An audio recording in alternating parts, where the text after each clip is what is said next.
Shabbat Shalom, Shabbat Shalom, Shabbat, Shabbat, Shabbat, Shabbat Shalom, Shabbat Shalom. Alors mes amis, bonjour, nous revoilà partis pour de nouvelles aventures. On se retrouve donc aujourd'hui après Kippour, avant les fêtes de Sukkot, avant Shabbat. Nous sommes aujourd'hui le vendredi qui précède le Shabbat qui précédera donc Sukkot. Et je voulais aujourd'hui vous faire participer à un projet que ma femme a donc créé hier, qui est Shabbat ou l'avènement messianique ou le projet de la délivrance. Et je voulais donc participer à ce projet-là et vous faire participer à ce projet-là.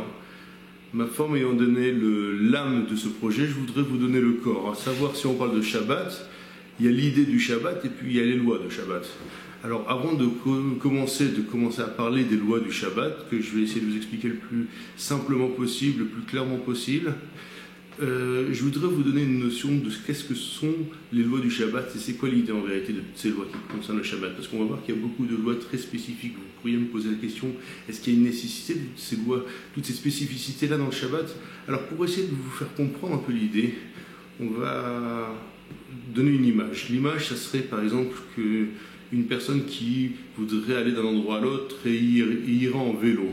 Le seul bouton qu'il aura appuyé, ce serait la petite clochette, le petit klaxon sur le côté. Mais si elle voulait aller plus loin et plus vite, elle prendrait par exemple une voiture. Une voiture, il y a déjà beaucoup de boutons, il y a déjà beaucoup de règles et de lois par rapport à la voiture. Il y a le code de la route qui sont toutes les lois.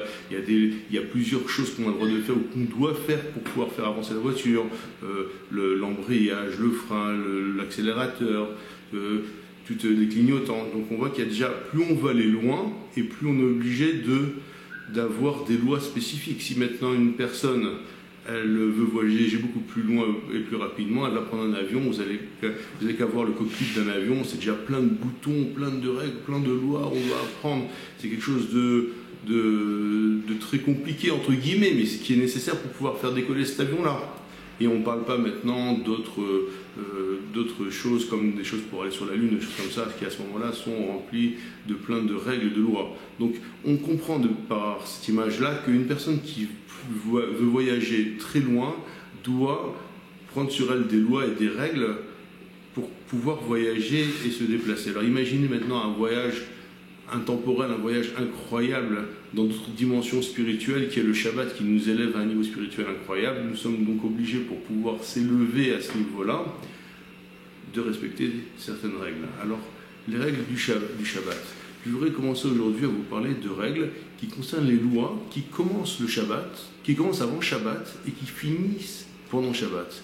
Est-ce que j'ai le droit de faire une action avant Shabbat qui va avoir comme conséquence une fin qui va être dans le Shabbat? Alors, je vais vous donner des exemples. Par exemple, j'ai un jardin et j'ai un arrosage automatique. Alors, il me sera permis avant Shabbat d'ouvrir le robinet de l'arrosage automatique pour qu'il arrose pendant Shabbat. Parce que dans la mesure où moi je ne vais pas faire d'action pendant Shabbat, je l'ai commencé avant Shabbat et l'action va se faire d'elle-même, alors ce sera une chose autorisée. Ce qu'on n'a pas le droit, c'est de faire une action, mais l'action qui se fait d'elle-même sera autorisée.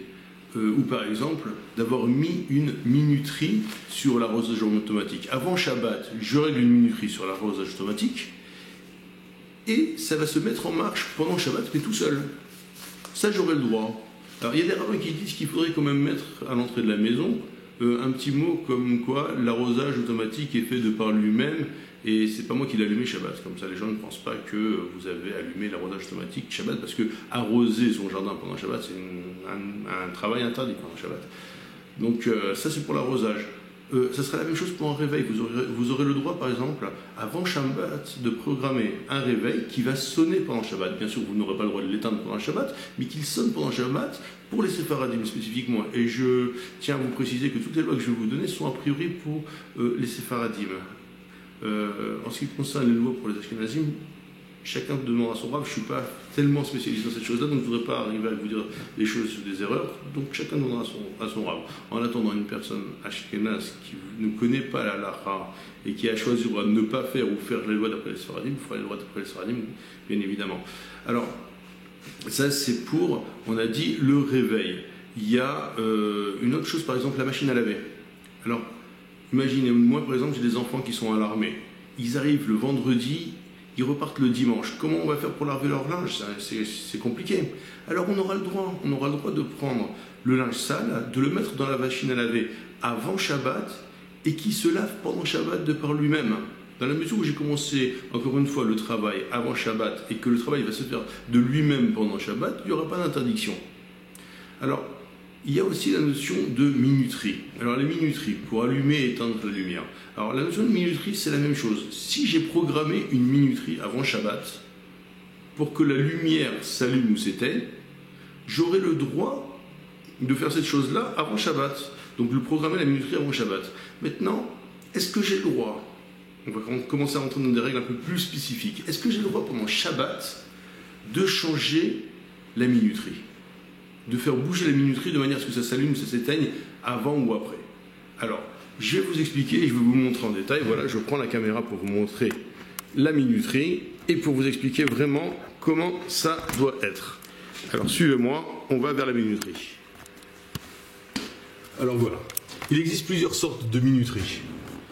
La minuterie qu'on a le droit de changer Shabbat, c'est une minuterie qui ressemble à celle-ci. Alors je vais tout vous expliquer, vous inquiétez pas, vous allez tout comprendre. Regardez, c'est pas compliqué. Vous voyez, ça c'est une minuterie, on va dire plus ou moins mécanique. C'est-à-dire qu'il y a des...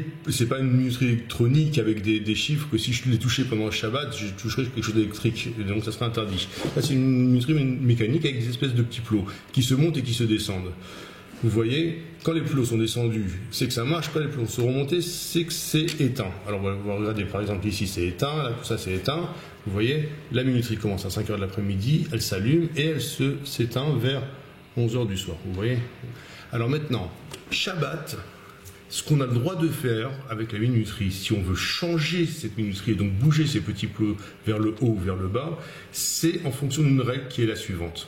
On a le droit de conserver la situation existante. Alors je répète, on a le droit de conserver la situation existante et de prolonger cette situation existante. À savoir, regardez par exemple, imaginez qu'on est Shabbat. On est Shabbat soir, on va dire qu'il est 10 h du soir, d'accord? Et que la lumière doit s'éteindre à 11 h. Et je suis chez des invités, ou peu importe, je veux pouvoir conserver la lumière allumée plus longtemps. J'aurai le droit, pendant Shabbat, de tirer ces petits plots-là, vous voyez, par exemple, 11 h là, de les faire descendre pour faire que la lumière s'éteigne seulement à minuit ou 1 h du matin. Ça, j'aurai le droit de le faire. Autre exemple, la lumière va s'allumer à 5 h de l'après-midi. Imaginez que, en fin de compte, j'ai été invité à faire la Seuda Shlichit chez des amis et donc je ne serai pas chez moi à 5 h de l'après-midi, donc je n'ai pas de nécessité que la lumière soit allumée. Jusqu'à maintenant, imaginez qu'on se retrouve maintenant à midi, 1 h, 2 h, ma lumière doit s'allumer à 5 h, je sais que je ne vais pas en avoir besoin parce que je ne serai pas là ce Shabbat après-midi. J'aurai le droit de remonter ces plots-là pour conserver la situation existante qui est éteinte et donc de prolonger le fait que la lumière soit éteinte et que ça ne s'allume que plus tard. Donc on a dit prolonger une situation existante, on a le droit, à savoir rallonger le temps où la lumière va rester allumée en redescendant les plots, ou bien rallonger le temps où la lumière sera éteinte en remontant les plots. Alors maintenant, il reste deux autres cas, qui est allumer la lumière plus tôt. Par exemple, ici, la lumière doit s'allumer à 5 h, je voudrais qu'elle s'allume avant, donc je baisse les plots, ou bien éteindre la lumière plus tôt, à savoir elle doit s'éteindre à 11 h, je veux qu'elle s'éteigne plus tôt. Alors, est-ce qu'on a le droit ou on n'a pas le droit? A priori, on n'a pas le droit de faire cette chose-là. Sauf dans le cas, par exemple, d'une personne qui serait malade, et donc il faut spécifier qu'est-ce qu'on appelle malade, ça on pourra peut-être le voir dans un autre cours, ou bien vous demanderez à votre rave. Dans un cas d'une personne malade qui souffrirait donc du fait que la lumière soit allumée parce qu'il a besoin de se reposer, de dormir, on aurait le droit d'éteindre la lumière plus tôt, donc de cette manière-là. Donc pas que l'éteindre de par nous-mêmes, et là, de lever les plots de manière à ce que la lumière vienne à s'éteindre de par elle-même plus tôt. Ou bien, dans le cas d'une mitzvah, par exemple, on veut étudier la Torah et on a besoin de lumière, on aura le droit donc de baisser par exemple ces plots de manière à ce que la lumière s'allume avant l'heure qu'on voulait pour qu'on puisse étudier la Torah par exemple, qui est une mitzvah. Donc, mais je ne parle pas de descendre les plots de manière à ce qu'en descendant les plots, la lumière s'allume directement, et là de descendre les plots pour que la lumière vienne à s'allumer plus tôt, mais pas directement. À savoir, si la lumière doit s'allumer dans 1 heure, j'ai le droit de baisser un petit plot, puisque ça marche par demi-heure, de descendre un petit plot, de manière à ce que la lumière s'allume dans une demi-heure. Donc j'espère que vous avez bien compris ça à la halachot en ce qui concerne la minuterie, et j'espère vous revoir donc peut-être la semaine prochaine pour des lois de Shabbat, ou bien même avant pour peut-être parler donc des lois de Sukkot. En attendant, je vous souhaite un très bon Shabbat et j'espère que vous participerez avec moi à ce projet de la délivrance. Shabbat Shalom, Umevorar Be'atzlacha.